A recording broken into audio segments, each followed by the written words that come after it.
Hello all, welcome to civil step. आज हम Himachal Pradesh GK में कल्चर ऑफ हिमाचल प्रदेश के बारे में डिस्कस करेंगे। ये हमारा हिमाचल प्रदेश हिस्ट्री का लास्ट लेक्चर है। कल्चर ऑफ हिमाचल प्रदेश के डिफरेंट डिफरेंट एस्पेक्ट्स हैं, जैसे कि Himachal Pradesh painting, Himachal Pradesh temple architecture, fairs, festivals, dances, different monasteries. Clear? तो आज के लेक्चर में इन डिफरेंट डिफरेंट एस्पेक्ट्स को डिस्कस किया जाएगा। हम लोग अगर एचपीएस प्रीलिम्स की बात करें, एचपीएस के एग्जाम्स की बात करें, तो कल्चर बहुत ही छोटा और बहुत ही इंपॉर्टेंट पार्ट या इंपॉर्टेंट टॉपिक है। पिछले साल 3 से 4 सवाल जो है वो तुम्हारे हिमाचल प्रदेश कल्चर के ऊपर डायरेक्टली पूछे गए थे। हिमाचल प्रदेश हिस्ट्री को जनरली कंट्रोल करना बहुत ज़्यादा मुश्किल है, क्योंकि मल्टीपल किंग्स आप लोगों को देखने को मिलते हैं, बहुत ज़्यादा कंट्रीब्यूशन उनका हमें देखने को मिलता है। उसके साथ साथ कुछ तो ऐसे राजा थे जिनका सेम नाम है, तो इस तरह की चीज़ों में कंफ्यूजन क्रिएट होने के चांसेस ज़्यादा रहते हैं। लेकिन कल्चर ऑफ हिमाचल प्रदेश की खासियत क्या है कि बहुत ज़्यादा कंटेंट हमारा कल्चर ऑफ हिमाचल प्रदेश में नहीं है, लेकिन क्वेश्चंस जो हैं, जितना कंटेंट है उस हिसाब से जो पूछे जाते हैं, तो कल्चर ऑफ हिमाचल प्रदेश को आपको बहुत अच्छे तरीके से करना चाहिए। जैसे मैंने कहा, मैक्सिमम पिछली बार जो थे क्वेश्चन अप्रॉक्सीमेटली 40-50% जो हिमाचल प्रदेश हिस्ट्री के क्वेश्चंस हैं, जो कि मेजोरिटी पोर्शन है आपके हिमाचल प्रदेश जीके का, उसमें सबसे ज़्यादा सवाल कल्चर के ऊपर पूछे गए थे। तो कल्चर में कुछ मैंने अपने लेक्चर्स के अंदर इंटीग्रेट किया हुआ है, कुछ मैं आपको जो हैंडआउट्स हैं उनमें एक्स्ट्रा इन्फॉर्मेशन आप लोगों के साथ शेयर करूंगा, तो आप लोग उसको 2-3 बार रिवाइज कर देना। तो चलिए, सबसे पहले कल्चर ऑफ हिमाचल प्रदेश में पहला टॉपिक डिस्कस करते हैं, that is your Himachal Pradesh painting. Himachal Pradesh painting को समझने से पहले यहाँ पे पेंटिंग्स आई कैसे, उनके बारे में जानना बहुत ज़्यादा ज़रूरी है। कहानी ऐसे है कि जब हिंदुस्तान के ऊपर मुगल्स का रूल था, तो उस स्पेसिफिक टाइम पे दो मुगल किंग, ये एक जहांगीर और उसके बाद उनके अगले राजा बने थे, दैट इज और शाहजहां। ये पेंटिंग्स में इनका बहुत ज़्यादा इंटरेस्ट था। पूरे का पूरा जो मुगल पेंटिंग है, या मैं ऐसा कहूँ जो मुस्लिम पेंटिंग्स यहाँ पे डेवलप हुई है, चाहे दिल्ली सल्तनत की बात करो चाहे मुगल्स की बात करो, वहाँ पे इन दोनों को सबसे ज़्यादा कंट्रीब्यूशन दिया, इन दोनों को सबसे ज़्यादा श्रेय दिया जाता है, इनका सबसे ज़्यादा कंट्रीब्यूशन है for the development of Mughal paintings in India.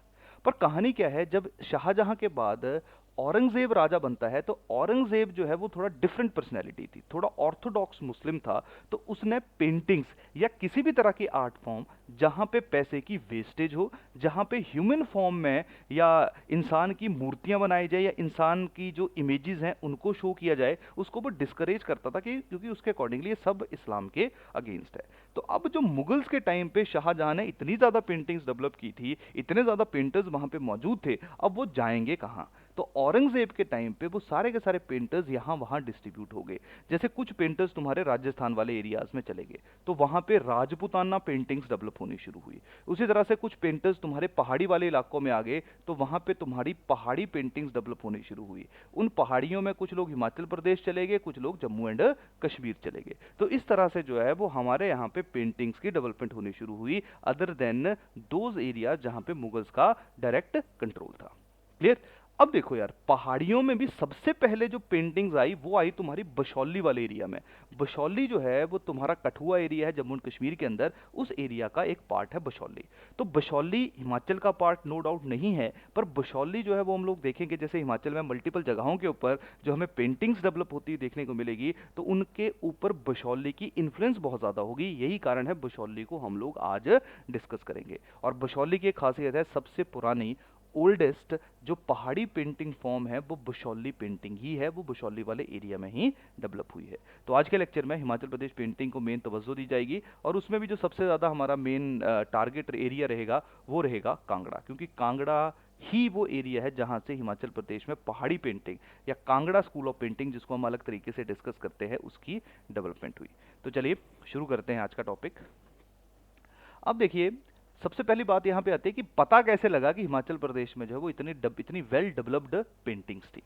कहानी है सबसे पहले डॉक्टर ए कुमारस्वामी की, कुमारस्वामी की। जो अनंदा कुमारस्वामी थे, ये बेसिकली मॉडर्न श्रीलंका को बिलोंग करते थे। ये वो हैं जिन्होंने सबसे पहले ब्रिटिश को इंडियन कल्चर के बारे में बताया। इन्होंने इंडियन कल्चर को स्टडी किया, बुक्स लिखी, और जो ब्रिटिश थे उनको इंट्रोड्यूस किया कि ये जो एरिया है, ये जो कल्चर है, ये बहुत ही ज़्यादा रिच कल्चर है। तो अंग्रेजों को काफ़ी ज़्यादा कल्चर के बारे में, हिंदुस्तान के कल्चर में ए कुमारस्वामी से पता लगा, उनकी राइटिंग से पता चला।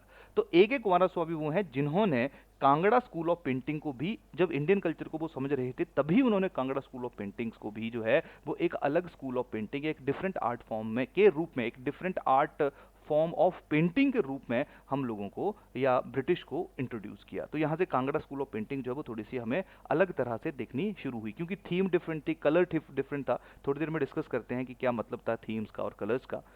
कुमार स्वामी जो थे वो कांगड़ा आए थे 1910 में, जब इन्होंने हिमाचल प्रदेश में कांगड़ा स्कूल ऑफ पेंटिंग के ऊपर रिसर्च की थी और दुनिया को बताया था। उसके बाद जब हम लोग आज़ाद हो गए तब एम.एस. रंधावा जो थे वो पंजाब हिली एरियाज में 1950 टू 55 में आए थे, जब उन्होंने पेंटिंग्स के ऊपर काफ़ी कुछ लिखा। तो 50 से 55 के बीच में पंजाब हिल्स, तो स्पेसिफिक टाइम पे कांगड़ा वाला जो एरिया था वो पंजाब का ही पार्ट हुआ करता था, यही कारण उसको पंजाब हिल्स का नाम दिया गया।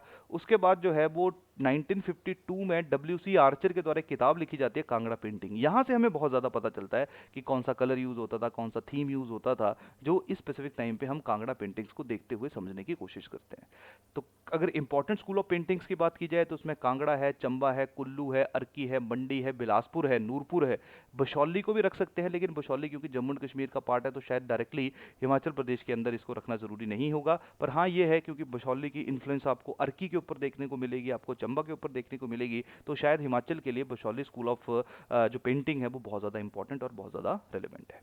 तो चलिए सबसे पहले बशौली पेंटिंग की ही बात करते हैं। तो देखो बशौली पेंटिंग में कलर थीम तुम लोग देख लो, तुम्हें रेड कलर देखने को मिल रहा है, तुम लोगों को ग्रीन कलर देखने को मिल रहा है। अब ये जो है वो एक स्पेसिफिक पेंटिंग है, जैसे कुछ पेंटिंग्स में तुम्हें जो तुम्हारा स्काई है वो देखने को मिलता था, उसके लिए डिफरेंट कलर जो था वो यूज़ किया जाता था, सीजन्स के लिए डिफरेंट कलर्स यूज़ किया जाता था। तो इस तरह से कोई भी स्कूल ऑफ पेंटिंग अगर डेवलप होगा तो वहाँ पे कुछ ना कुछ सर्टेन थीम्स होंगी।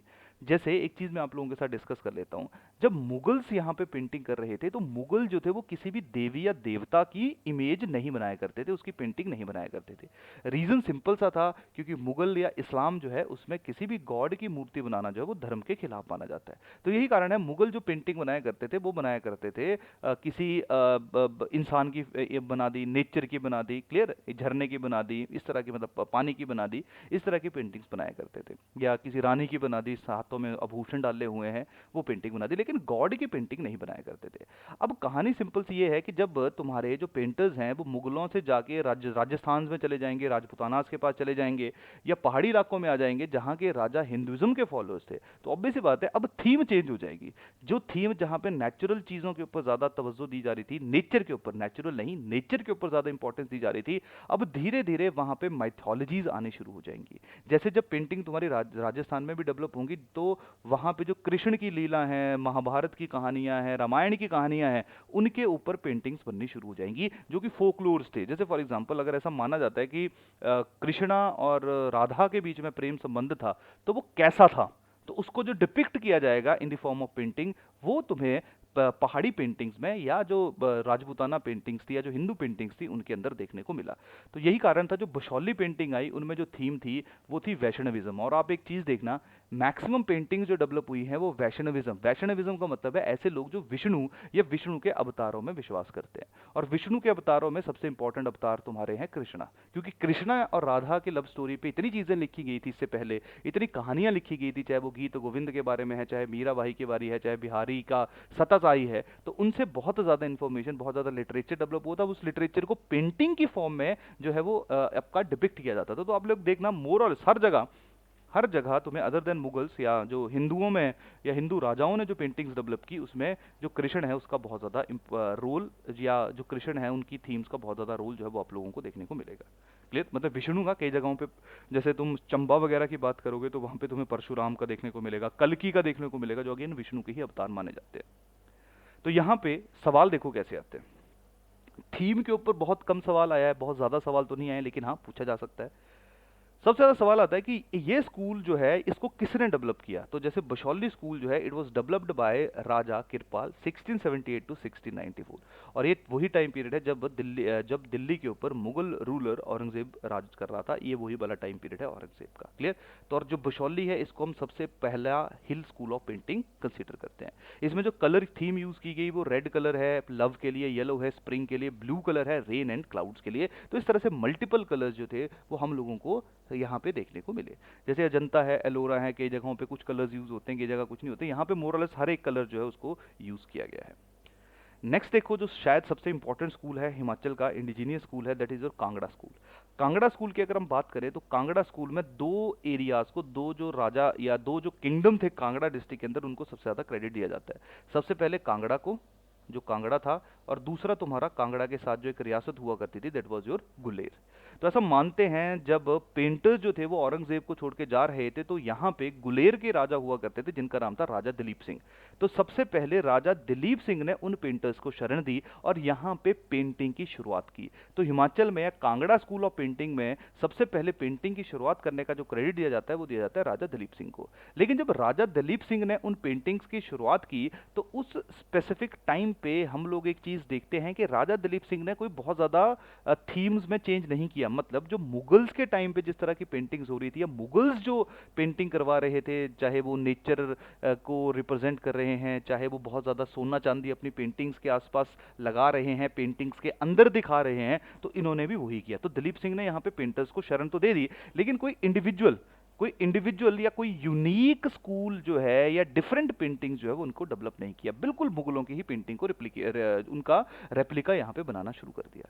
तो यहाँ पे जो यहाँ की थीम्स थी, मतलब जो तुम्हारी हिंदुइज्म की थीम्स थी, जो कांगड़ा थीम्स या जिन थीम्स के ऊपर ऐसा माना जाता है कि Kangra school of painting develop हुई, उसकी शुरुआत की है राजा गोवर्धन चंद ने। तो जो जेनेसिस ऑफ कांगड़ा स्कूल है, पेंटिंग जो डिफरेंट है, जो अलग है, उसका जो क्रेडिट है, उसका श्रेय हम लोग देते हैं राजा गोवर्धन चंद को। ये चीज हमेशा ध्यान रखना। और अगर कांगड़ा की बात की जाए तो कांगड़ा में जो महाराजा संसार चंद है, महाराजा संसार चंद ने, जिसकी शुरुआत जो है वो तुम्हारे दिलीप सिंह या मेनली गोवर्धन चंद के द्वारा की गई थी, उसको बिल्कुल हाइट्स के ऊपर ले गए, क्योंकि संसार चंद बड़े राजा थे, बड़े एम्पायर इनके अंदर था, ज्यादा पैसा इनके पास था, ज्यादा पेंटिंग्स इनके टाइम के दौरान जो है वो डेवलप हुई। तो यही कारण है कि कांगड़ा पेंटिंग की शुरुआत तो गुलेर से हुई, लेकिन उसको टॉप पे लेके जाने का जो जिम्मेवारी था या जो टॉप पे लेके जाने का जो श्रेय है, क्रेडिट है, वो हम लोगों को देना पड़ेगा किसको? महाराजा संसार चंद को। क्लियर? जो बेसिस था, जो थीम था, वो क्या था? थीम क्या था? जयदेव के द्वारा पोइम लिखी गई है एक, जिस पोइम का नाम है गीत गोविंद। गीत गोविंद जो है वो राधा और कृष्णा की लव स्टोरी के ऊपर लिखी गई थी। क्लियर? राधा और कृष्णा की लव स्टोरी के ऊपर गीत गोविंद लिखी गई। जयदेव जो थे वो संस्कृत पोइट हुआ करते थे इन 12th सेंचुरी, तब उन्होंने गीत गोविंद लिखी थी। क्लियर?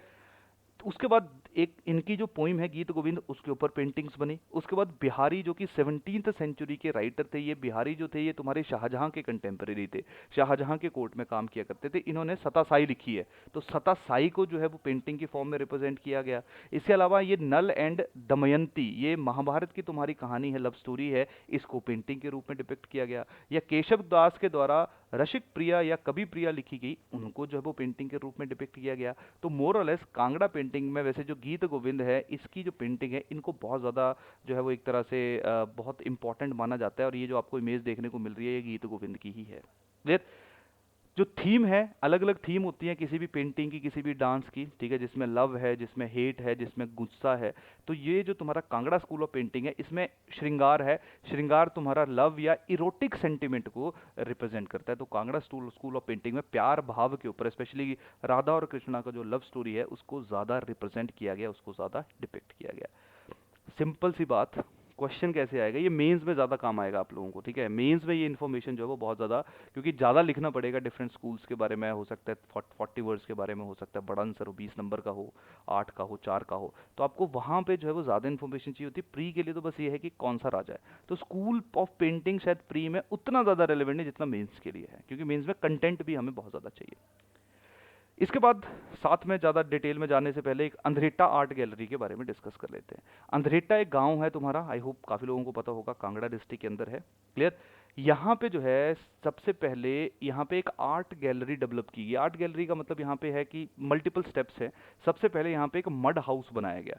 मड हाउस जो बनाया गया उसका जो श्रेय दिया जाता है वो दिया जाता है नूरा रिचर्ड को। ऐसा माना जाता है नूरा रिचर्ड जो थी वो एक ब्रिटिश थी। इसके जब हस्बैंड की यहाँ पे, इसके हस्बैंड लाहौर में पढ़ाया करते थे, जब उनकी डेथ हो जाती है नूरा रिचर्ड वापस चली जाती है, लेकिन उसका मन वहाँ पे नहीं लगता है, ये वापस हिंदुस्तान रिटर्न आती है और अंधेटा कांगड़ा के अंदर एक जगह परचेज कर लेती है। वहाँ पे ये जो उसके हस्बैंड के स्टूडेंट थे, एक का नाम था बीसी सन्याल जो कि बहुत सुंदर अच्छा पेंटर था, और एक प्रोफेसर हुआ करते थे जयदयाल, इनको दोनों को इन दोनों को जो है वो यहाँ पे बुला लेती है अंधरेटा वाले एरिया में। ये दोनों मिलके जो है वो यहाँ पे मड हाउस का निर्माण करते हैं। अब देखो यार, अंधरेटा आर्ट गैलरी में तुम्हें बहुत सुंदर सुंदर पेंटिंग्स देखने को मिलेंगी, बहुत सुंदर सुंदर जो है वो स्कल्पचर्स देखने को मिलेंगे, और बहुत सुंदर सुंदर जो है वो पॉट्स भी देखने को मिलेंगे। जैसे नूराबाद में सरदार गुरचरण सिंह, जैसे देखिए बीसी सन्याल वो बहुत अच्छे पेंटर हैं और स्कल्पचर्स हैं, प्रोफेसर जयदयाल उनके साथ आ गए। इसके बाद सरदार गुरचरण सिंह आ गए, जो बहुत ही हिंदुस्तान के बेस्ट पॉटरी मेकर माने जाते थे, जिन्होंने सबसे पहले स्टूडियो आर्ट पॉटरी की शुरुआत की थी। मतलब वैसे तो घरों में पॉट्स हुआ करते थे, इन्होंने लोगों को बोला कि आओ दुकान के अंदर, मेरे शोरूम के अंदर, और देखो कि पॉट्स हिंदुस्तान के अंदर कैसी होती है। और इस स्पेसिफिक टाइम पे जो स्टूडियो आर्ट पॉटरी है ये बहुत ज़्यादा प्रेवलेंट है, बहुत ज़्यादा फेमस है। तो ये सारे का सारा जो है एरिया, या जो अंधरेटा वाला एरिया है, यहीं पे ही इनकी डेवलपमेंट हुई। इवन इसी एरिया में शोभा सिंह आर्ट गैलरी भी देखने को मिलती है। शोभा सिंह बहुत ही फेमस पेंटर हुआ करते थे, जो गुरुओं के पेंटिंग जो थे वो बनाया करते थे, वो भी अंधरेटा में रहे और यहीं पे ही उनकी मृत्यु हुई। तो काफी इंपॉर्टेंट पर्सनैलिटीज ऐसे थी जो पेंटिंग्स एंड स्कल्पचर आर्ट के साथ रिलेटेड थे, जो अंधरेटा वाले एरिया में रहे, और वहां पे उन्होंने अंधरेटा आर्ट गैलरी बनाई। डिफरेंट डिफरेंट लोगों का कॉन्ट्रीब्यूशन हम लोगों को यहाँ पे देखने को मिलता है। आज भी जो पंजाब यूनिवर्सिटी है, ये बहुत ज़्यादा यहाँ पे लोग अभी भी जाते हैं और ऑब्जर्व वहाँ सेलिब्रेट करते हैं। जो यहाँ के आर्ट का डिपार्टमेंट है, आर्ट एंड कल्चर का डिपार्टमेंट है, आज भी ये लोग वहाँ पे जाके अंधरेटा में जाके सेलिब्रेट करते हैं जो नूरा रिचर्ड की कंट्रीब्यूशन है हमारे यहाँ पे कल्चर या art form, specially paintings and sculptures को प्रोटेक्ट करने की। तो ये थोड़ी डिफरेंट कहानी थी, लेकिन कांगड़ा के साथ रिलेटेड थी, इसलिए मैंने आप लोगों के साथ शेयर की। इसके बाद नेक्स्ट आ गया आपका, that is your Chamba painting. तो देखिए, चंबा पेंटिंग की जो शुरुआत हुई वो हुई राजा पृथ्वी सिंह के दौरान। राजा पृथ्वी सिंह ने ये कोशिश की थी या शुरू किया था अपने महल को डेकोरेट करवाना बाय यूजिंग पेंटिंग्स। तो वहाँ पे हम लोगों को चंबा पेंटिंग की शुरुआत देखने को मिलती है। चंबा पेंटिंग जो है वो बहुत हद तक तुम्हारी बशौली पेंटिंग के साथ रिलेटेड है, क्योंकि बशौली और चंबा पेंटिंग या चंबा वाली जो एरिया है वो दोनों आपस में विसिनिटी में है, मतलब एक दूसरे के साथ ही जुड़े हुए हैं। ज्यादा फ्लरिश जो हुई, ज्यादा डेवलप जो हुई चंबा पेंटिंग, वो हुई during the reign of Raja Uday Singh. Clear? जो मेन थीम थी बशौली की, या जो मेन थीम थी तुम्हारी इवन चंबा पेंटिंग की थी, वो थी कल्की या परशुराम। मैंने आपको बताया ही था कि वैष्णविज्म के ऊपर तुम्हारा बशौली पेंटिंग चलता था, विष्णु के अवतारों के ऊपर। तो चाहे कल्की की बात की जाए, परशुराम की बात की जाए, ये सारे के सारे तुम्हारे लॉर्ड विष्णु के ही अवतार है। कल्की तो अवतार अभी आना है, आई होप इसके बारे में आपको आइडिया होगा। तो इन सारे के सारे जो विष्णु के डिफरेंट डिफरेंट अवतार थे, इनको हमें बशौली में भी देखने को मिला, और सेम रिप्रेजेंटेशन हमें चंबा पेंटिंग में भी देखने को मिली। तो ये इंपॉर्टेंट पेंटिंग्स है हिमाचल की। अब छोटी मोटी पेंटिंग्स है, एक एक लाइन में सबको पढ़ते हैं। सबसे पहले आ गया अर्की। अर्की के बारे में आप सब लोगों को पता है, अर्की बाघाल स्टेट जो कि शिमला के अंदर है, उसकी कैपिटल हुआ करती थी। क्लियर? अर्की में ने भी जो इंस्पिरेशन ली वो बशौली से ज्यादा ली। देखो यार, बशौली में पता क्या था, बशौली में विष्णु के सारे अवतारों को फोकस किया जाता था। कांगड़ा में ज्यादा फोकस जो किया जाता था वो राधा और कृष्णा को किया जाता था। क्लियर? ये थोड़ा सा डिफरेंस था, कलर थीम में भी थोड़ा सा डिफरेंस आप लोगों को देखने को मिलेगा। अर्की पेंटिंग की जो डेवलपमेंट हुई वो दो राजाओं को ज्यादा क्रेडिट दिया जाता है। सबसे पहले राजा मेहरचंद और उसके बाद राणा भूपचंद। ये दो लोग हैं, राणा मेहरचंद जिन्होंने शुरू किया था अर्की पेंटिंग को, और उसके बाद फ्लरिश हुई राणा भूपचंद। इन दोनों के पोर्ट्रेट भी हमें अर्की पेंटिंग के अंदर देखने को मिलते हैं। इसके बाद नूरपुर पेंटिंग आ जाएगी। नूरपुर पेंटिंग जो है उसके ऊपर तुम्हें कांगड़ा पेंटिंग इन्फ्लुएंस देखने को मिलेगी, क्योंकि अगेन साथ में चलता है। इसकी शुरुआत हुई है दया दत्ता के द्वारा, लेकिन ज्यादा डेवलप हुई है ड्यूरिंग दी री इन ऑफ पृथ्वी सिंह। और ऐसा मानते हैं कि पृथ्वी सिंह ने पूरा बोरो कर लिया था जो कांगड़ा थीम्स होती थी, तो ये भी कारण था कि नूरपुर पेंटिंग ज्यादा फेमस हुई। उसके बाद तुम्हारी मंडी पेंटिंग आ गई। मंडी पेंटिंग जो है वो सिद्ध सेन के द्वारा डेवलप हुई थी। इसके बाद ईश्वरी सेन, आई होप आप लोगों को याद होगा, ईश्वरी सेन ये वही राजा है जिसको महाराजा संसार चंद ने जेल के अंदर डाला था नदौन में। तो ईश्वरी चंद जो है, इसने भी मंडी पेंटिंग को डेवलप किया। मोरलेस इन्फ्लुएंस कांगड़ा की है। यही कारण है कि जब हम आर्ट फॉर्म, पहाड़ी आर्ट फॉर्म देखते हैं, तो हिमाचल में सिर्फ एक ही आर्ट फॉर्म को अलग तरीके से पढ़ा जाता है, दैट इज योर तुम्हारा Kangra Kangra school of painting, और उसके बाद बशौली स्कूल ऑफ पेंटिंग, क्योंकि ये थोड़े डिफरेंट थे। बाकी मोरलेस बशौली की इन्फ्लुएंस थी, या तुम्हें कांगड़ा की इन्फ्लुएंस देखने को मिलेगी। इसके बाद आ जाएंगे तुम्हारे, that is your Bilaspur painting. Bilaspur painting में जो क्रेडिट दोगे तुम लोग, वो दोगे देवीचंद को। बिलासपुर पेंटिंग के ऊपर तुम्हें मुगल्स का ज्यादा इन्फ्लुएंस जो है वो देखने को मिलता है। तो ये थी तुम्हारी पेंटिंग्स। अगेन थोड़ा थोड़ा इन्फॉर्मेशन मैंने आप लोगों के साथ शेयर कर लिया। क्वेश्चन का नेचर किस तरह से है वो भी आपको समझना पड़ेगा। क्वेश्चन का नेचर थीम्स के ऊपर आ सकता है, या क्वेश्चन जो है वो तुम्हारा किस राजा ने स्पेसिफिक स्कूल ऑफ पेंटिंग को फ्लरिश किया, डेवलप किया, उसके ऊपर आ सकता है। इसके बाहर सवाल आने के चांसेस कंपैरेटिवली कम है। इसके बाद चलिए, जो सबसे इंपॉर्टेंट टॉपिक है हमारा, that is your hill architecture. अब यहां पे इस चीज को आप लोगों को समझना पड़ेगा। हिल आर्किटेक्चर। यहाँ पे हिल आर्किटेक्चर टेम्पल आर्किटेक्चर के साथ रिलेटेड है, क्योंकि जब हम हिमाचल प्रदेश को डिस्कस करने की कोशिश करते हैं तब हम देखते हैं कि यहाँ पे बड़े डिफरेंट डिफरेंट तरीके से मंदिर हमें देखने को मिलते हैं। जैसे एग्जांपल देता हूँ, अगेन इमेजेस में तुम्हें शो करवाऊंगा, फोटोज हम देखेंगे अलग अलग मंदिर के, तो वहां से तुम्हें थोड़ा आइडिया लगना शुरू हो जाएगा। लेकिन फिर भी तुम उन चीज़ों को विजुलाइज करो, अगर विजुलाइज अभी करोगे और बाद में इमेजेस देखोगे तो याद रखना कंपेरेटिवली आसान रहेगा। जैसे अगर मैं चिंतपूर्णी वाले एरिया की बात करता हूँ या चिंतपूर्णी मंदिर की बात करता हूँ या मैं ज्वाला जी की बात करता हूँ, तो हमें इस तरह के अलग अलग ऐसी शेप्स देखने को मिलती है और ऊपर झंडा लगा होता है, ऐसा ही है। तो इसको हम लोग कहते हैं दिस इज योर डोम। हमेशा जो रूफ वाला एरिया है, मतलब जो छत होगी, उसको देख के हम बताते हैं कि अच्छा ये आर्किटेक्चर कौन सा है, ये डोम है। डोम का मतलब है हेमिस्फीयर बना होगा, मोर और लेस, क्लियर। तो तुम चिंतपूर्णी देख लो या तुम जो है वो तुम्हारा ज्वाला जी है उनको देख लो, वहां पे तुम्हें डोम टाइप ऑफ आर्किटेक्चर देखने को मिलेगा, क्लियर। कई जगह हम लोग देखेंगे, कई जगह हम लोग देखेंगे जो बिल्कुल सबसे पुराना आर्किटेक्चर था, कि ऐसे धीरे धीरे स्लेटें लगाई होंगी, स्लेटों से स्लोप बनी होगी, और ये बिल्कुल ऐसे स्लोप, मतलब दो छोटी छोटी स्लोप्स होंगी जो एक कॉमन पॉइंट के ऊपर जो है वो आपकी अपने आप को मर्ज कर रही होगी। इसको हम लोग कह देते हैं this is your pent roof. This is pent roof. जो तुम नॉर्मली हिमाचल में जो घर हैं, जो छोटे नॉर्मल घर होते हैं, वो भी इसी तरह के होते हैं, क्लियर। दो pent roof home domestic architecture में भी आपको देखने को मिलता है, हिमाचल का सबसे पुराना आर्किटेक्चर। इसके साथ तुम्हें देखने को मिलेगा कभी क्या है, जैसे फॉर एग्जांपल ये तुम्हारा मंदिर है, तो मंदिर के ऊपर हम लोग देखते हैं एक छत होगी, दूसरी छत होगी, तीसरी छत होगी, चौथी छत होगी। तो चार छतें देखने को मिल गई मेरे को, लेकिन जैसे जैसे मैं ऊपर जाना शुरू हुआ वैसे वैसे छतों का साइज कम हो रहा है। This is your pagoda style, this is your pagoda style, clear. कई जगह हम देखते हैं कि मंदिर है तुम्हारा बिल्कुल सीधा है, जैसे तुम्हारे घर के ऊपर लेंटर पड़ा हुआ है, मतलब बिल्कुल flat, this is your flat roof. जहां पे पेंट रूफ और पगोड़ा का मिक्सचर हो जाता है उसको हम लोग कह देते हैं that is your Sutlej valley. शिखर का मतलब क्या होता है, शिखर देखो, अब डोम और शिखर में मतलब समझना, डोम जो है वो थोड़ा उसका इस तरह की होती है, हेमिस्फीयर है। शिखर जो है वो तुम्हारा बड़ा होगा, ऐसे ऐसे इस तरह का, इस तरह की शेप होगी, दिस इज योर शिखर। जैसे तुम्हारा बैजनाथ का टेम्पल है, that is your Shikhar, clear. तो चलिए अभी देख लेते हैं, टेंशन मत लीजिए, बस ये थोड़ा सा मैं आपको इंट्रोड्यूस करवा रहा था कि डिफरेंट स्कूल्स जो हैं वो किस किस तरह से देखने को मिलेंगे, या डिफरेंट आर्किटेक्चर फॉर्म जो है वो किस तरह की है। अब देखिए यार, हिमाचल प्रदेश की अगर मैं बात करूंगा तो हिमाचल प्रदेश में pent roof, pagoda, dome, stupas, flat roof, Satluj valley style, इस तरह के जो है वो डिफरेंट डिफरेंट आर्किटेक्चर हमें देखने को मिलेंगे, पिरामिड स्टाइल, इस तरह के डिफरेंट डिफरेंट हिल आर्किटेक्चर जो है हम लोगों को देखने को मिलते हैं। अब देखिए यार, वैसे लॉजिकली बहुत बार सवाल जो अब यहाँ से पूछा गया, तो लॉजिकली जो है वो शायद हर एक मंदिर का आर्किटेक्चर याद रखना हम लोगों के लिए मुश्किल है। थोड़ा सा आप आइडिया लगा लेना कि कहाँ पे कौन सा मंदिर मिल रहा है। जैसे कुल्लू में एक स्पेसिफिक टाइप ऑफ मंदिर मिलेंगे, शिमला में स्पेसिफिक टाइप ऑफ मंदिर मिलेंगे, तो वहाँ से आपको थोड़ा सा डिफरेंशिएट करना पड़ेगा। आसान भाषा में अगर हम बात करें लोअर हिल एरियाज की, मतलब शिवालिक्स की, तो वहाँ पे तुम्हें शिखर देखने को मिलेगा, जैसे बैजनाथ वगैरह का टेम्पल है, मसरूर के टेम्पल्स हैं। तुम्हें डोम देखने को मिलेंगे, चिंतपूर्णी का टेम्पल है, ज्वालामुखी के टेम्पल है, ज्वालामुखी माता का टेम्पल है। फ्लैट रूप देखने को मिलेंगे, ये तुम्हें जो है वो नॉर्मल सुजानपुर टिहरा में या कांगड़ा वगैरह डिस्ट्रिक्ट में देखने को मिलेंगे। तो प्लेन एरिया में तुम्हें शिखर, डोम या फ्लैट रूप ज़्यादा देखने को मिलता है, मतलब लोअर हिल्स की मैं बात करूं, शिवालिक्स की अगर मैं बात करूं। अगर मैं मिड एंड हायर की बात करूं, धौलाधार वगैरह की मैं बात करूंगा, कुल्लू की मैं बात करूं, मंडी की मैं बात करूं, किन्नौर की मैं बात करूं, तो वहां पे तुम लोग देखना, तुम्हें पेंट रूफ या पगोड़ा रूफ टेम्पल आर्किटेक्चर जो है वो ज़्यादा देखने को मिलेंगे। या मैं किन्नौर की लाहौल एंड स्पीति की बात करूँ, काफ़ी ज़्यादा मेरे को पेंट रूफ या पगोड़ा रूफ टेम्पल जो है चंबा में ये देखने को मिलेंगे। उसके बाद बिल्कुल ही हाई माउंटेनियस एरियाज़ की मैं बात करूँ, वहाँ पे फ्लैट रूफ तो होंगे लेकिन वो थोड़े से डिफरेंट तरीके के होंगे, वो देखते हैं। इस जो तीसरी कैटेगरी है ये बहुत ही रेयर है, हाई एरियाज में तुम्हें पेंट रूफ या पगोड़ा ज़्यादा देखने को मिलता है। तो चलो अभी एक एक करके देख लेते हैं किस किस तरह से कौन सा मंदिर दिखता है।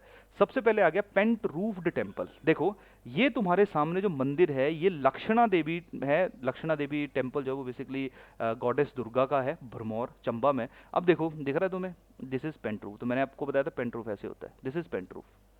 नॉर्मल हमारे घरों के छत भी इसी तरह से होते हैं। सबसे पुराना most ancient and common hilly style जो है this is your pent roof temple, या यही हिली स्टाइल जो इसको सबसे मोस्ट एंशियंट, सबसे ओल्डेस्ट हम लोग टेम्पल आर्किटेक्चर के रूप में देखते हैं। तो यहाँ पे जो वो स्लोप्स हैं जो एक कॉमन पॉइंट के ऊपर मिली होंगी, नॉर्मली इन स्लोप्स के ऊपर हम लोगों को स्लेट वगैरह जो है वो देखने को मिलती है। इन मंदिरों की अगर हम बात करें तो सबसे पहले कुल्लू के अंदर बिजली महादेव है, सिरमौर के अंदर शिरगुल है, भरमौर जो है वो लक्षणा देवी का है। हटकोटी जो कि तुम्हारा शिमला में है, ये सारे के सारे तुम्हारे पेंट रूफ टेम्पल हैं। हटकोटी में थोड़ा तुम्हें पिरामिड शेप में भी देखने को मिलता है, उसको हम थोड़ी देर में डिस्कस करते हैं। यहाँ पे थोड़ा थोड़ा क्लियर हो रहा है, ये मंदिरों के नाम आपको याद रखने हैं। सेकंड आ गया दैट इज योर पगोड़ा। तो पगोड़ा में हमने क्या देखा था, मल्टीपल। देखो ये तुम्हारा हिडिंबा देवी का टेम्पल है मनाली में, आई होप आप लोगों ने, काफी लोगों ने देखते ही इसको पहचान लिया होगा। यहाँ पे देखो दिस इज पगोड़ा, यहाँ पे देखो एक रूफ आ गया, दूसरा रूफ आ गया, तीसरा रूफ आ गया, चौथा रूफ आ गया। क्लियर। और जैसे जैसे हम ऊपर जा रहे हैं वैसे वैसे रूफ का जो साइज है वो डिक्रीज होता जा रहा है। इस तरह का जो आर्किटेक्चर होता है इसको हम कहते हैं पगोड़ा स्टाइल। क्लियर। ये स्टाइल ऑफ आर्किटेक्चर जो है वो बेसिकली नेपाल वाले एरिया से डिराइव किया गया है, सबसे पहले वहां पे इस तरह का आर्किटेक्चर हम लोगों को देखने को मिलता था। और आज याद याद रखना, मंडी, कुल्लू, शिमला, किन्नौर में पगोड़ा देखने को मिलेगा। तो हाई हिल्स में तुम्हें पेंट रूफ और पगोड़ा ज्यादा देखने को मिलता है। क्लियर। जैसे हडिम्बा आ गई तुम्हारी देवी, हिडिंबा देवी आ गए तुम्हारे मनाली कुल्लू में। ठीक है, आई होप आपको याद होगा हिडिंबा देवी 1553 में इस टेम्पल को बनाया गया था बहादुर सिंह के द्वारा, इसको हमने डिस्कस किया है।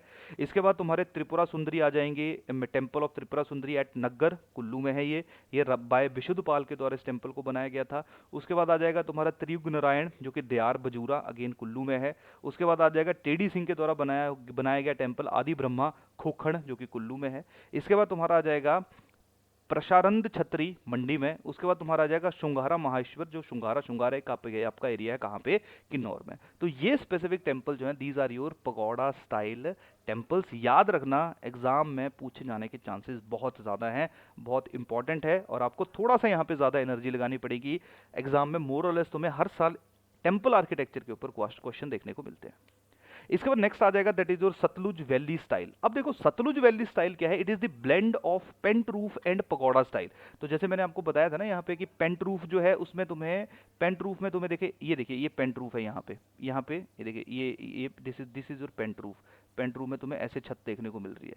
और पगोड़ा में क्या था कि तुम्हें मल्टीपल, एक दो, तुम्हें मल्टीपल जो है वो छोटे छोटे रूफ्स जो है वो देखने को मिलते हैं। तो सतलुज वैली स्टाइल उसको कहा जाता है जहां पे पेंट रूफ और पगोड़ा को थोड़ा सा मिक्स किया जाता है। Clear. It is a style of mandap with one or more pagoda roofs above the garbhagriha that correspond to shikhara of classical temple usually at the end of building but sometime in the center. मैं बता देता हूँ इसका मतलब क्या है। देखो पहले तो एक टेम्पल आर्किटेक्चर का कंसेप्ट समझो। टेम्पल आर्किटेक्चर में क्या होता है कि जैसे फॉर एग्जांपल ये मान लो हमारा मंदिर है, ठीक है, जहाँ पे मेन डीआईटी रखी गई है, मेन गॉड रखा गया है, इसको हम लोग कहते हैं गर्भगृह। गर्भगृह का मतलब क्या है, जहाँ पे भगवान की मूर्ति रखी गई होगी, मतलब जिसका मंदिर है, शिवा का मंदिर है तो शिवा की मूर्ति रखी गई है, विष्णु का मंदिर है तो विष्णु की मूर्ति रखी गई है। दिस इज योर गर्भगृह। क्लियर। हमेशा जो गर्भगृह होगा उसके ऊपर जो है वो तुम्हें पगोड़ा देखने को मिलेगा। पगोड़ा का मतलब है कि तुम्हें मल्टीपल रूफ्स देखने को मिलेंगे। और बाकी जो तुम्हारा मंदिर का एरिया रहेगा, नियर बाई वाला एरिया रहेगा, वो तुम्हें किस रूप में देखने को मिलेगा, पेंट रूफ के रूप में देखने को मिलेगा। क्लियर। तो सतलुज वैली स्टाइल जो है ये आपका भीमकाली के टेम्पल हैं सराहन शिमला में। क्लियर। तो भीमकाली के बारे में आई थिंक आपको पता होगा, यहाँ पे ऐसा माना जाता है जो माता सती के ईयर थे वो यहीं पे ही गिरे थे। जो सराहन शिमला, वहाँ पे भीमकाली टेम्पल है। इसके अलावा नेथर जो कि कुल्लू में है, सिराज अपर सिराज वाला एरिया है, वहाँ पे बहाना महादेव एंड धानेश्वरी देवी जो टेम्पल्स हैं वो भी आप लोगों को देखने को मिलते हैं। नेक्स्ट आगे तुम्हारे डोम्ड टेम्पल। डोम्ड टेम्पल मैंने आपको बताया ही है। तुम देखो ये डोम का एक्चुअली ना, ये जो डोम का कंसेप्ट है ये बेसिकली तुम्हारे यहाँ पे आया था मुस्लिम से। चाहे दिल्ली सल्तनत की बात करो चाहे मुगल्स की बात करो, इनके आर्किटेक्चर में तुम्हें डोम देखने को मिलते थे। अब क्योंकि जो कांगड़ा वाले एरियाज थे, जो लोअर हिली वाले एरियाज थे, वहाँ पे मुगलों का या बाद में सिखों ने भी इसी आर्किटेक्चर को अपनाया। क्योंकि जब तुम गुरुद्वारों को भी देखते हो तो गुरुद्वारों के ऊपर भी तुम्हें इस तरह का डोम शेप देखने को मिलता है। और तुम अगर चिंतपूर्णी वगैरह या ज्वालामुखी में जो टेम्पल्स हैं उनको भी देखोगे तो वहाँ पे भी तुम्हें डोम ही देखने को मिलेगा। तो ये जो डोम टेम्पल्स हैं इनके ऊपर मुगल्स और सिख का इन्फ्लुएंस बहुत ज़्यादा है। ये ज्वालामुखी के temple, Chintpurni, Kameshwar and Tarna temple जो कि मंडी में है, वहाँ पे तुम्हें डोम स्टाइल ऑफ आर्किटेक्चर देखने को मिलता है। इसके बाद आ गया that is your pyramidal roof temples. ठीक है। पिरामिडल में देखो, अब यहाँ पे समझ लेना पगोड़ा और पिरामिड में फर्क क्या है। या पगोड़ा में तो चलो नहीं डिफरेंशिएशन इजी प्रॉब्लम आएगी, पेंट रूफ और जो तुम्हारा पिरामिड है उसमें क्या फर्क है। देखो पेंट रूफ में ऐसे स्लोप थी, ठीक है, और जो तुम्हारा पिरामिड है उसमें ऐसे स्लोप है। ये देखो इसमें ऐसे स्लोप है और पेंट रूफ में जो है बड़ी जेंटल स्लोप थी, यहाँ पे स्लोप जो है एकदम अपने आप को कर्व ले लेती है। This is your pyramid. कई जगहों के ऊपर पिरामिड और पेंट रूफ जो है उसको एक भी माना जाता है, तो ऐसा टेंशन लेने की आवश्यकता नहीं है। क्लियर। तो यहाँ पे जैसे हतेश्वरी देवी, लॉर्ड शिवा के जो टेम्पल्स हैं हटकोटी में, हटकोटी को हमने जो है वो पेंट रूफ में भी देखा है। या महासू या तुम्हारा लॉर्ड शिवा के टेम्पल है देवरा जुब्बड़ में, वहाँ पे तुम्हें पिरामिड रूफ टेम्पल्स देखने को मिलते हैं। आसान भाषा में जो जुब्बड़ वाला एरिया है वहाँ पे जो टेम्पल्स है मोर और लेस उनको हम पिरामिडल टेम्पल्स के रूप में कंसीडर करते हैं। क्लियर? तो यहाँ पे थोड़ा सा छोटे छोटे टेम्पल्स बहुत बने हैं यहाँ पे स्पेसिफिक एरिया में, तो वहाँ पे तुम्हें पेंट रूफ और उसके साथ पिरामिडल रूफ भी देखने को मिलेगा। तो पिरामिड को कभी कभी हम अलग नहीं करते हैं, उसको पेंट रूफ के साथ ही कंपेयर कर देते हैं, लेकिन फिर भी देखो यहाँ पे स्लोप जो है जब आपकी थोड़ी सी ज़्यादा स्टीप हो जाती है, यहाँ पे जेंटल स्लोप है, यहाँ पे स्टीप स्लोप है, तो वहाँ पे पेंट रूफ और पिरामिडल में हम लोगों को थोड़ा सा डिफ्रेंशिएट करना पड़ता है।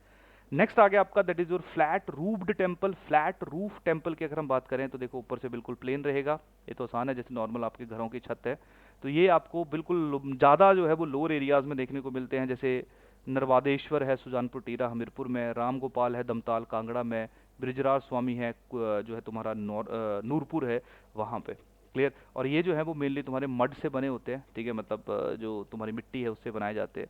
और नॉर्मली इन मंदिरों के अंदर जो है वो तुम्हें पेंटिंग्स देखने को मिलती हैं जो कि भगवान के ऊपर ही कहीं ना कहीं डिपेंडेंट है। बहुत ज़्यादा फेमस टेम्पल्स नहीं है वो, लेकिन अगेन एक डिफरेंट है, that is your flat roofed temples. इसके बाद देखिए this is your shikhar style. शिखर का मतलब क्या होता है? दिस इज योर शिखर, ये बना तुम्हारा शिखर। ये नॉर्मली तुम्हारा जो टेम्पल आर्किटेक्चर जब हम लोग डिस्कस करते हैं ना, तो देखो क्या होता है, दिस इज शिखर। इसके बाद जो है ये तुम्हारा, जैसे फॉर एग्जांपल मैं मंदिर में अगर एंटर करूंगा तो यहाँ पे मान लो बैठूंगा मैं, यहाँ पे मैं पूजा कर सकता हूँ, यहाँ पे कोई रिचुअल्स परफॉर्म हो सकते हैं।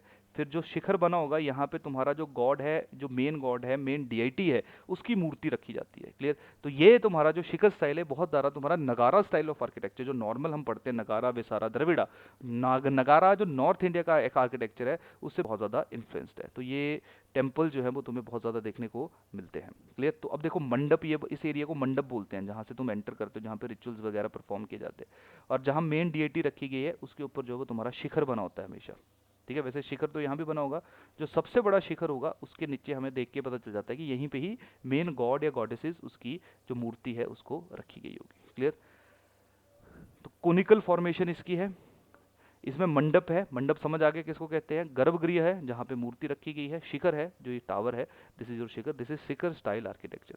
बैजनाथ की बात की जाए, लक्ष्मी नारायण टेम्पल चंबा की बात की जाए, बजूरा के टेम्पल्स की बात की जाए, या जो आपका ठाकुर द्वारा में तुम्हारे मसरूर के टेम्पल्स हैं, मसरूर के टेम्पल्स को सबको पता होना चाहिए, इनको एलोरा ऑफ हिमाचल प्रदेश भी कहा जाता है, कांगड़ा डिस्ट्रिक्ट के अंदर है ये जो एलोरा ऑफ हिमाचल प्रदेश है, क्योंकि अजंता इसलिए नहीं कहा जाता, अजंता में थीम्स जो थी वो बुद्धिस्ट थी, एलोरा में जो थीम थी वो तुम्हारी हिंदुओं की थी। और ऑब्वियस बात है ये जो टेम्पल्स यहाँ पे बने हैं ये हिंदू जो मैथोलॉजी है, हिंदू जो बिलीफ्स हैं, कल्चर है, उनके ऊपर बने हैं। तो शिखर स्टाइल में जो मसरूर के टेम्पल्स हैं वो भी तुम्हारे बहुत इंपॉर्टेंट टेम्पल्स हैं जिनको एलोरा भी कहा जाता है, और बहुत अच्छे टेम्पल्स यहाँ पे बने हुए हैं। क्लियर?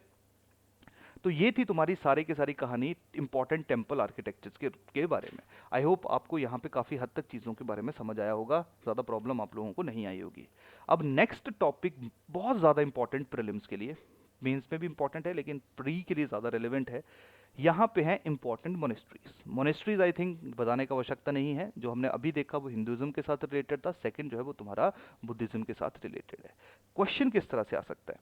क्वेश्चन देखो कैसे आएगा, क्वेश्चन आएगा कौन सी स्पेसिफिक मोनेस्ट्री कहाँ पे सिचुएटेड है, कौन सी डिस्ट्रिक्ट में सिचुएटेड है। ये तो बहुत आसान है क्योंकि तुम्हारी सिचुएटेड जो मोनेस्ट्रीज हैं वो लाहौल स्पीति में होंगी, किन्नौर में होंगी या कांगड़ा में होंगी। इसके अलावा तो बहुत ज़्यादा हमें मोनेस्ट्रीज देखने, मंडी में होगी, चलो मान लेते हैं।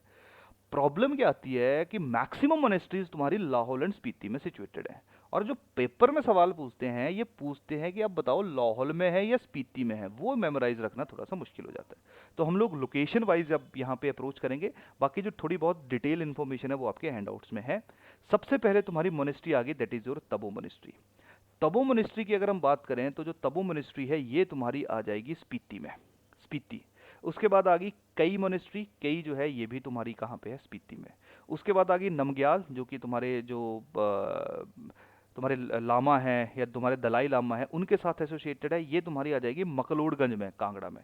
उसके बाद आ जाएगी तुम्हारी रिवाल्सर, रिवाल्सर आ जाएगी मंडी में, कांगड़ा में आ गई है, रिवाल्सर आ गई मंडी में। उसके बाद आ गया धनकर, धनकर आ गया स्पीति में। गुरु घंटाल, शशूर, उसके बाद गुरु घंटाल, शशूर, खारदंग। क्लियर? ये सारे के सारे जो हैं वो तुम्हारी आगे, अगली आ गई तुम्हारी कहाँ पे, लाहौल में। क्लियर? इसके बाद जो है वो तुम्हारी आ गई थांगयुग, थांगयुग तुम्हारी आ गई स्पीति में। उसके बाद आगे तुम्हारी कुंगरी, कुंगरी भी कहाँ पे आ गई? स्पीति में। उसके बाद आ गई ताशीगांग, ठीक है। उसके बाद आ गया तुम्हारा ताशीगांग, ताशीगांग भी कहाँ पे आ गया? स्पीति में। सॉरी यहाँ पे रह गया नको, नको तुम्हारी आ गई किन्नौर में, किन्नौर में। उसके बाद आ गया तुम्हारा लिप्पा, लिप्पा भी तुम्हारा कहाँ पे आ गया? किन्नौर में। उसके बाद आ गई तुम्हारी गेमूर, गेमूर आ गई तुम्हारी कहाँ पे? लाहौल में। उसके बाद आ गया त्रिलोकीनाथ, लास्ट त्रिलोकीनाथ है, पढ़ा नहीं जा रहा होगा। त्रिलोकीनाथ जो है, त्रिलोकीनाथ भी कहाँ पे आ गया तुम्हारा? त्रिलोकीनाथ भी तुम्हारा आ गया लाहौल में। तो क्या समझे तुम लोग? लाहुल में तुम्हारा है, लाहुल में तुम्हारा है गुरु घंटाल, खारदंग, शशूर, तयूल, ठीक है, सबको शशूर, खारदंग, तयूल, क्लियर, कैमूर, त्रिलोकीनाथ, ये सारे के सारे लाहौल में है। स्पीति में है कय, क्लियर, थंगयुग, क्लियर, रुंगरी, जैसे ये आ गया थंगयुग तुम्हारा स्पीति में है। उसके बाद आ गया तुम्हारा कुंगरी, तबो, धनकर, ताशीगांग, तमग्युर। किन्नौर में तुम्हारा क्या आ गया? लिपा आ गया और साथ में नको आ गया। मंडी में रिवाल्सर आ गया, क्लियर। एक सोलन में तुम्हारी बन मोनेस्ट्री है, BAN, सोलन के अंदर जो है वो तुम्हारी बन मोनेस्ट्री है। तो आपको इस छोटी छोटी information, in specific factual information के बारे में जो है वो थोड़ा सा आइडिया होना चाहिए, क्लियर। तो ये था तुम्हारा इंपॉर्टेंट मोनेस्ट्रीज के बारे में। अब चलिए लास्ट टॉपिक हमारा है, देखिए डांसेस वगैरह के बारे में मैं आपको बता देता हूँ। डांसेस जो है वो मैंने डाले हुए हैं हैंडआउट्स में, वहाँ से आप लोग थोड़ा सा उसको मेमोराइज कर लेना। जो इंपॉर्टेंट फेयर्स हैं, इन फेयर्स के अलावा, फेस्टिवल्स के अलावा, वो भी मेंशन किए गए हैं। तो सबसे पहले जो है वो हम लोग देख लेते हैं, that is your Minjar fair. Minjar fair की अगर हम बात करें तो मिंजर फेयर जो है ये तुम्हें चंबा में जो चौगान टाउन है वहाँ पे देखने को मिलेगा, क्लियर। मिंजर जो है ये इंटरनेशनल फेयर है और इस फेयर की शुरुआत की गई थी बाय साहिल बर्मन। इस फेयर को शुरू हुआ है, याद रखोगे, 920 AD में ये स्पेसिफिक फेयर शुरू किया गया था आपका। इसके बाद नेक्स्ट आ जाएगा, that is your Naina Devi fair. Naina Devi fair जो है वो अगस्त में नैना देवी टेम्पल में होता है, बिलासपुर में अभी नहीं हो पाया इस स्पेसिफिक टाइम पे ड्यू टू कोविड। उसके बाद आ गया तुम्हारा कुल्लू दशहरा। कुल्लू दशहरा के बारे में आई होप आप लोगों को कहानी पता होगी, हम लोगों ने इसको डिस्कस भी किया था।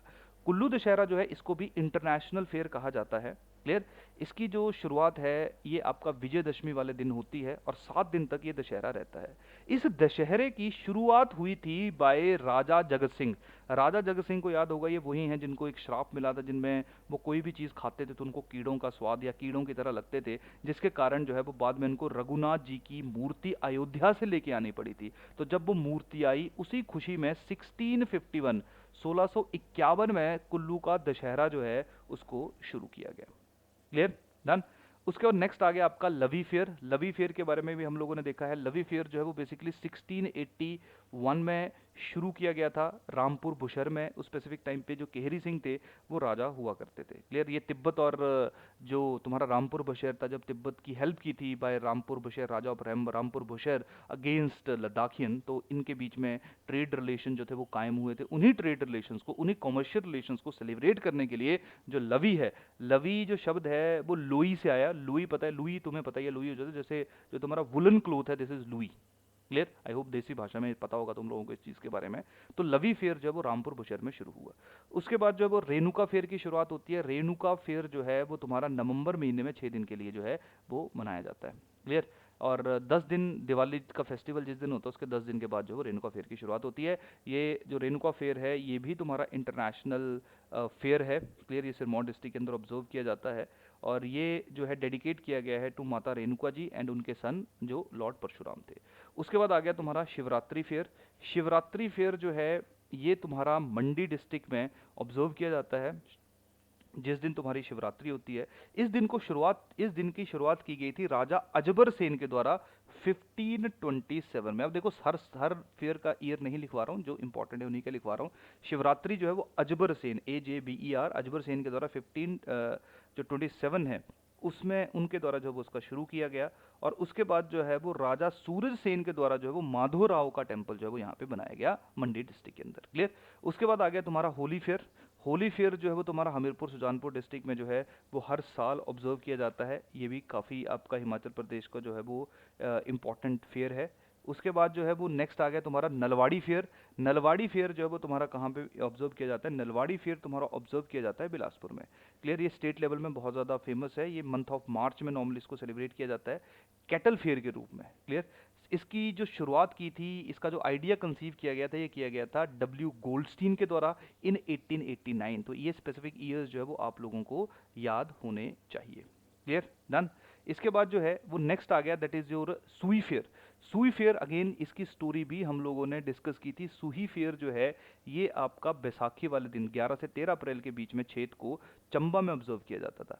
साहिल वर्मन की वाइफ के बारे में आप लोगों को याद होगा, साहिल वर्मन की वाइफ के बारे में आपको याद होगा, सुनैना देवी के बारे में, जिन्होंने जब चंबा टाउन बना तो वहां पे पानी नहीं आ रहा था, तो सरहोत्ता स्ट्रीम ताकि उनके शहर में आ सके, पानी उनके शहर में आ सके, उसके लिए अपना सेक्रीफाइस कर दिया था। उसके बाद सुई फेयर उनकी यादगार में ऑब्जर्व किया जाता है।